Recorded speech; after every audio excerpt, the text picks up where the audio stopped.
All right, what's up? So in our last video, we did 5 projects that sell. This time we're going to look at one of those projects specifically, the cutting board, but we're going to have a whole different outlook on it this time. Instead of taking multiple species of wood and gluing them together, we're going to take just 2, and one is just going to be dowels, and the other one's going to be for the entire cutting board. So this is a good project, even if you're not trying to sell it, just because it's a good exercise. Because simplicity can be very complex. Sometimes the most simple designs can be the hardest because you're trying to make your project stand out without overdoing it and keeping it super simple.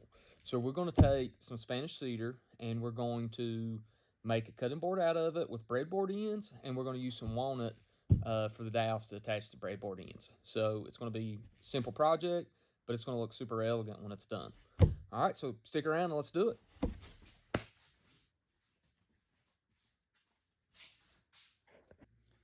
Okay, so I'm going to use this Spanish cedar.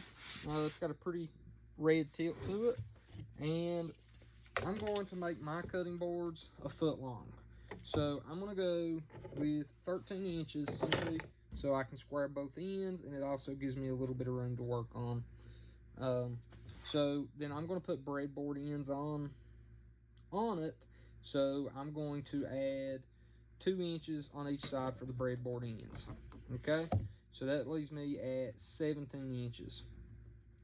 So I'm going to cut my initial cut at 17 inches. Now, you notice this board has not been milled up yet. The reason that I am cutting it to approximately first is just simply it's easier to mill in shorter pieces. So first thing we're going to do is move it over to the miter saw.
And also, you don't need these to be super tight on your clamps.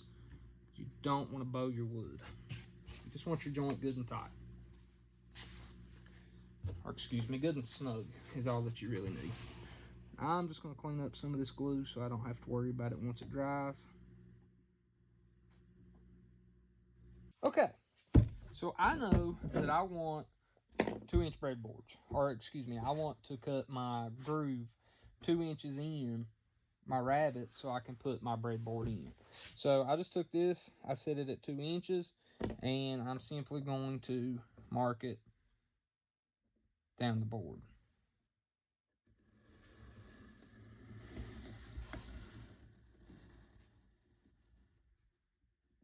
Okay, I'll do that on 4 sides. Okay, here is where it's going to get super interesting. A little bit squirrely.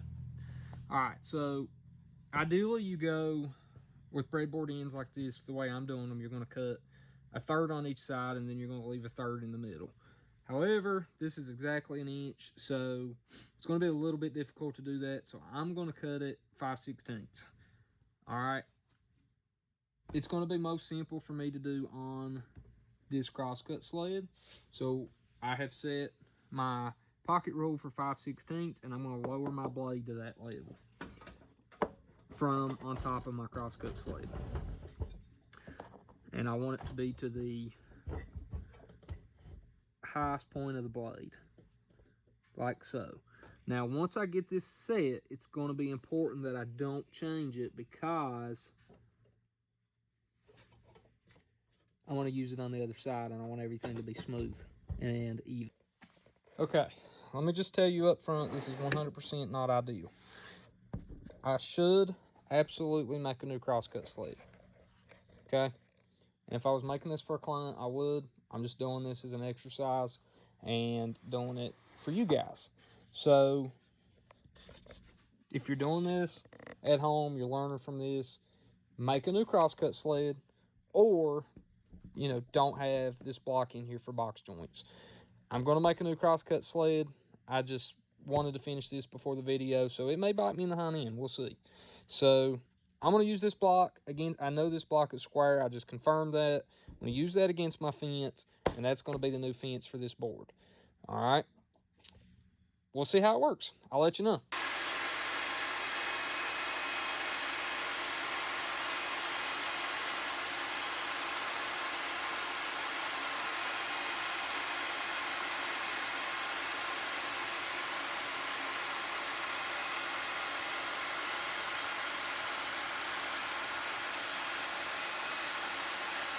All right, moment of truth. Let's see if it's square. Honestly, I'm slightly concerned that it's not, but we're getting ready to find out.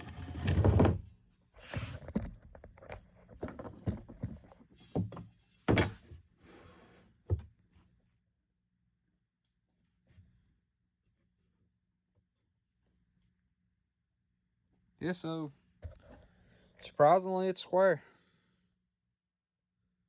I still don't recommend it. That was really sketchy. All right, I'm gonna get the other side knocked out, and I'll show you how to cut the thicker sides.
All right, one more cut.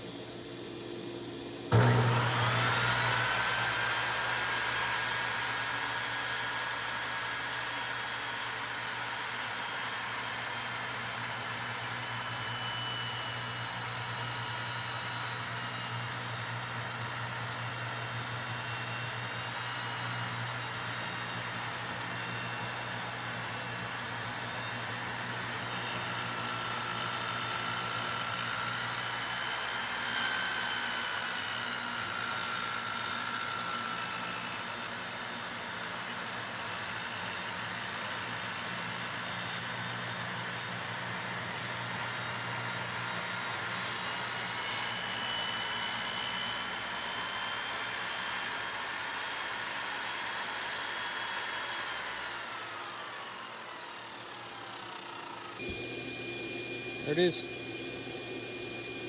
All right, just gonna do the other side.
All right, you probably can't see it, but with the exception of this really thin piece of strip right here on the end, it's all removed. So I'm just going to take a really sharp chisel. Slice that right out there. All right, now that the breadboard ends are cut and they fit, we're going to attach these using dowels. I'm just going to put 3 holes all the way through the actual board and the other end of the breadboard, and then I'm going to use off-colored dowels for that. Now, I know that this portion of my cutout is, hold on, you probably can't see that.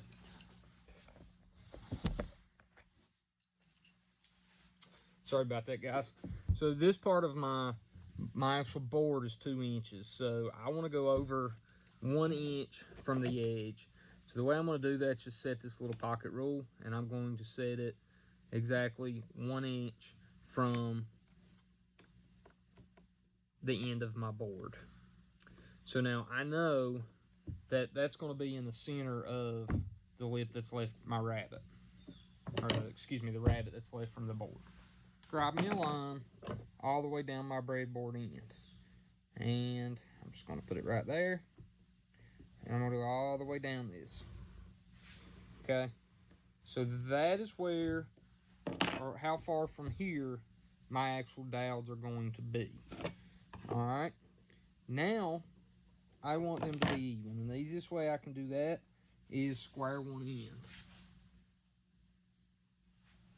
So I'm going to square one end here.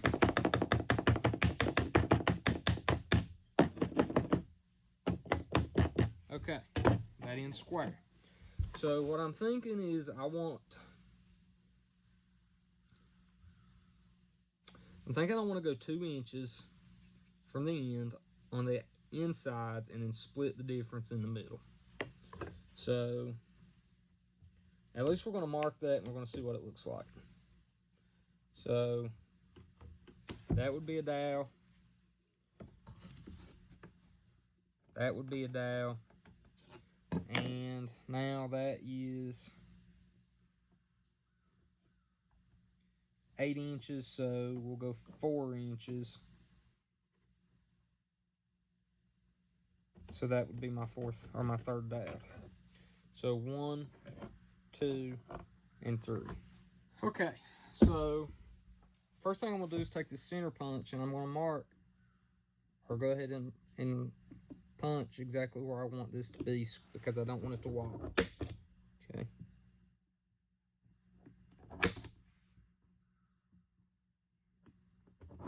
Okay, so if you use that center punch, and I know that won't walk, so I'm just going to use a 3/8 Forstner bit, and I'm just going to drill these holes. And I don't have a drill press. Ideally, you would use a drill press, so I'm just going to take it slow and make sure it's good and level.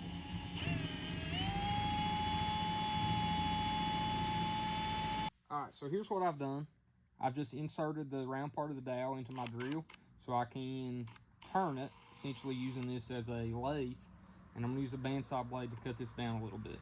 And then I'll take a piece of sandpaper and see if I can get it completely round.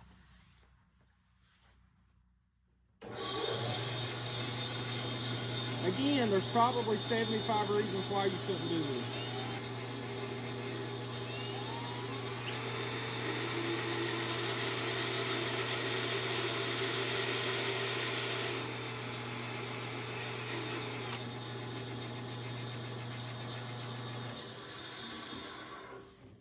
Okay, it's not too bad. I think I cut it just a little bit small. We may have to try that a couple times before we get it right, but I'll show you what I'm gonna do after this part. Smooth it out.